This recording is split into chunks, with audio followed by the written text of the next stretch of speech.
going to deport 20 million people, the people who pick your crops, the people who process your meat, the people who, care for your grandmother, the people who serve all sorts of critical functions in this country? I'm convinced that CNN actually stands for Condescending News Network. May not like Trump him, was president in 2020. but I don't remember 9% inflation when he was I remember 18% unemployment. I mean, I remember... The reason I'm saying this is because they are typically unnecessarily snarky and demeaning when they engage in a debate, because they really believe they're the smartest people in every room they go into. I went up to people just doing man on the street. I said, who are you going to vote for? Black men. And time after time after time, they said, I'm voting for Donald Trump. Why?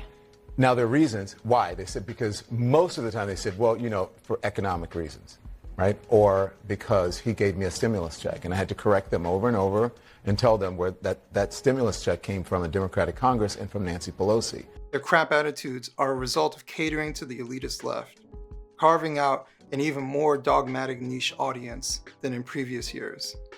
The people they bring onto their panels and hire as contributors are so abrasively condescending that it's like second nature for them to hit you with a rude quip for the sake of exuding their self-perceived dominance over anyone who dares to challenge their egotism. I got a law degree, a master's, and 2 bachelors. Probably more education than all of y'all added up together at this table, Fine right? by me. Their high self-regard makes them equally loud and oblivious to how foolish they appear to outsiders when they are wrong. In a recent appearance, a so-called journalist by the name of Torre, in a classic snobbish manner, repeatedly laced Scott Jennings with unnecessary condescending remarks. He hit him with classic one-liners like, "Do I need to give you a civics lesson?" And at some near point, this conversation is going to look very silly to you.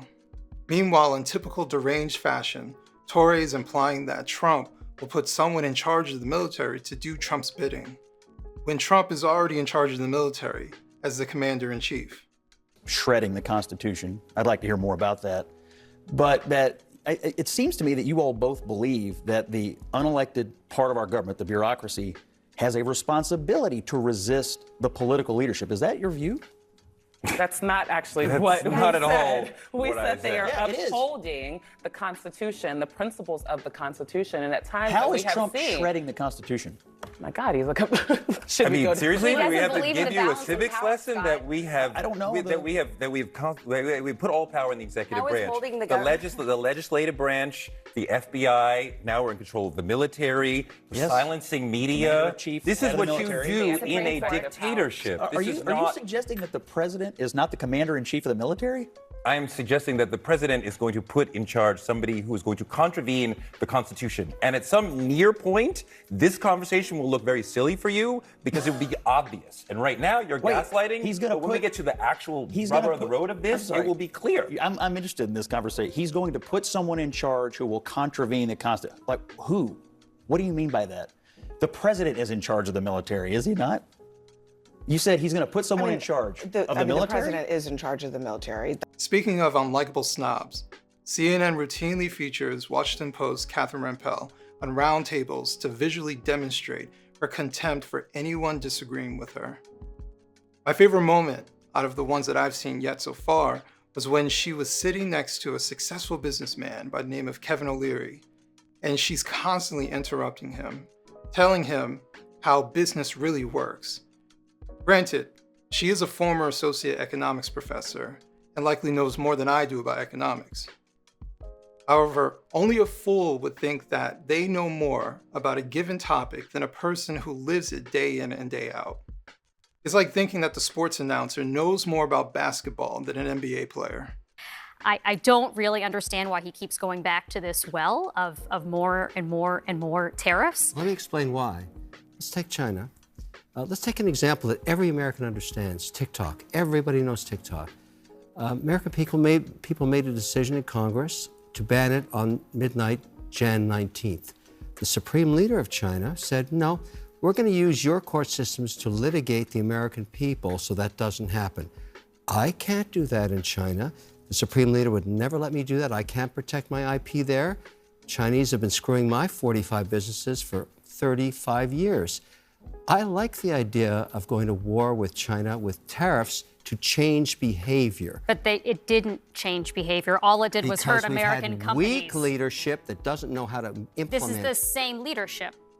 It was Trump who it launched started the with trade Biden, war with. Then it was Clinton saying, let's democratize China, let's show them democracy, and they'll play fair in the But to Catherine's point, it's time to raise tariffs at China to 400%. Hang on a second. Trump already raised tariffs on China. Not enough. There have been many studies showing that U.S. companies and consumers are the ones who bore the cost. Academic study. I'm doing real business in China. I'm actually doing business there. Yeah. I'm actually working American there. There's no academics in my company. Where do you think they buy their inputs from? Let me explain something to you. From China. The Chinese It steal hurts my American... IP. They make the same product with the molds that I pay for there. They ship them into this country under a different brand.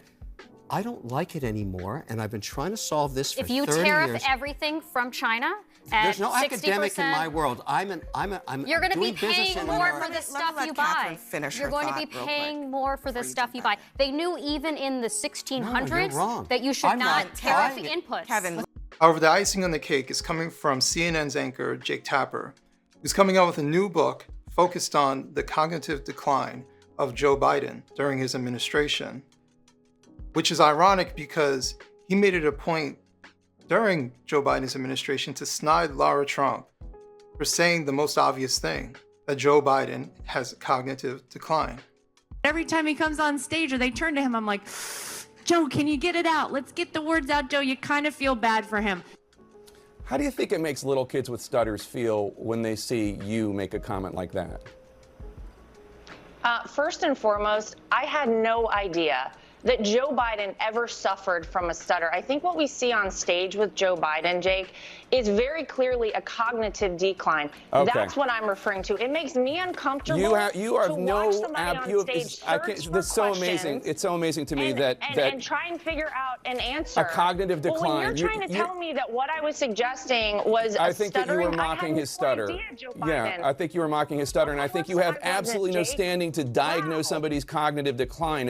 I would think that somebody in the Trump family would be more sensitive to people who do not have medical licenses diagnosing politicians from afar. Plenty of people have diagnosed your father from afar, and I'm sure it offends you. Your father-in-law from afar. I'm sure it offends you. You don't have any standing to say. I'm not diagnosing him. What I'm saying, Jake, you just talked is about that a cognitive decline. That Joe Biden I have one last struggling question for you, Laura. You can't times on stage, and it's very concerning to a lot of people that this could be the leader of the free world. Okay. That is all I'm saying. I genuinely feel sorry for Joe Biden. I appreciate it. I'm sure. I mean, if you think about it, Jake Tapper's book is about how people weren't allowed to talk about his mental decline, yet he was part of this enforcement. It's like the getaway driver complaining about the prevalence of bank robberies. So I'm not being misunderstood. I have no problem with debates or passionate discussions surrounding politics and news. For me, it's not about a particular side and defending someone because of my personal bias. I'm focusing on the decorum, or the lack thereof, that exists in the mainstream media atmosphere. Since 2020, my political worldview has been molded by rejecting outright snobbery coming from the media and politicians alike. Part of the reason I started contributing to publications like the New York Post and Newsweek was because of how elitists in the media give bad faith interpretations about how Americans see the world. In other words, outlets like CNN have turned into an unlikable network, and with every passing day, they repel viewers like they're broadcasting kryptonite. This is not a guy, John Kelly, going to brag to Jeffrey Goldberg, who is interested in the American truth or is interested in telling an honest account of Donald Trump. He's a guy with an axe to grind because Donald Trump fired him and disagreed with him on policy. So all those 10 people, including the former vice president, Mike Pence, all of these people have this horribly damaged worldview, and they're all just going after Donald Trump because they want to send people into war? That's really your argument? Absolutely. It's not like these are conservative. Absolutely, that's my argument. These are not conservative Jake, Republicans. These aren't conservative Republicans who are concerned about Donald Trump. They're not. That's not right. All of these people, Jake, they came into office thinking that they could control Donald Trump. That when he said he wanted peace in the world, Mike Pence thought he could control Donald Trump. Yes, he did. And when he found out that It's not just that their hosts and panelists have contempt with the people sitting across from them. but that air of disdain transmits through the cameras as well. It took me a while to contemplate why people still watch CNN, regardless if you're on the political left or the right. For some, it's the habit of watching legacy media that is difficult to quit. However, I believe the real audience they're catering to is the classical elitist, who is familiar with speaking to people who are quote-unquote below them with an unabashed, condescending attitude. The reason most Americans are turning off the mainstream media for their information source is because they've realized that the message coming across isn't for them anymore. It's for a class of Americans that enjoys being argumentative and ridiculing anyone they feel isn't on their level. The reality is that President Trump has not done enough, and I'm ashamed that you, as an African-American, Paris, will not say that. Well, Keith, I don't need you to try to pull my black card. I am well aware of my blackness and don't need you to try to classify me as being one. I understand what racism is. Keith, don't go there. Do not go there. I know what it means to be a black man in this country. I know, and I experienced racism on a regular basis by being a Trump supporter and by being a proud American who happens to be a Republican. I get racist. So that's the racism you experience by being a Trump supporter? I get racist comments about my family, about my mother, about my girlfriend, about my character every single day from mostly coming from black people, Keith. If you really want to get down to it, I'm from my family's from Georgia. Keith, let me finish. Guys. My family's from Georgia. We have members of our family that went missing because of the KKK taking them up. So don't come to me and tell me about what it means to be a black person in this country. I fought every day in the George W. Bush White House. Yes, Keith, let me finish. Calm down No. I won't calm down because I will not be attacked by you about my blackness because I happen to be a Republican and I listen to our president. Paris, you've really gone off the rails here. I am going off the rails Keith, because you have no grounds and no respect to attack somebody like this. You're obviously very sensitive and defensive about this issue, you better Paris, because you have your own issues and demons to resolve. Get your guests under control. This attitude is a massive turnoff for most Americans. We get nothing from watching 6 to 8 people yell over each other and laughing in the face of someone who has an opposing viewpoint. Bernie Sanders, Beto O'Rourke, Elizabeth Warren, Shepard Smith, Fox News, the New York Times, the quote-unquote mainstream media, and CNN. Those are the people who Donald Trump attacked just today on Twitter while he's supposed to be trying to unify the country after 31 people were shot and killed in El Paso and Dayton. And you are going to sit here and tell me that the Democrats are responsible and not the President of the United States. Where does the buck stop, Rob? I'm sick of having this conversation with you over and over again. You know better. This is ridiculous. Look, why are we doing this? Just got it. I'm not looking for a viral moment. I'm looking for some honesty from you. You know better than this. I have not or maybe you don't know better than this. This is outrageous. I have not. Normal people don't engage in this type of in-person demonizing and have a healthy amount of humility. The people on these networks aren't normal though, which is why they look alien to us. With the average CNN viewer being 67 years old, in addition to their lack of self-reflection, makes it inevitable that this legacy network will be put out to pasture.